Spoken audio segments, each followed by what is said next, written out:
Hello, my name is Ashlyn Walker, and I did Maturation. Maturation is a key threat to any research that focuses on people as the population of interest. This is predominantly caused by the time that a research study takes and its effects on the participants. Over the time of a study, people change, and this can affect the outcome of the research. These effects can happen in a short time or in a significantly longer time. Over the short term, things like sleeplessness, boredom, hunger, and an inability to focus can hinder the study. This can be caused by the participant having a poor night's sleep, stress in their personal life, or even the participant forgetting to eat breakfast.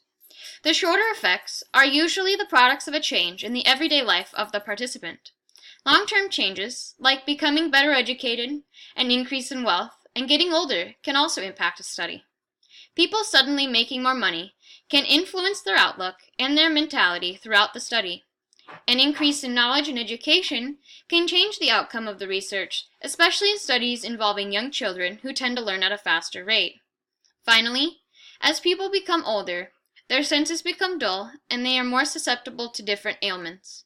These elderly traits can have a subtle impact on the research and are hard to avoid when studying older populations. Thank you.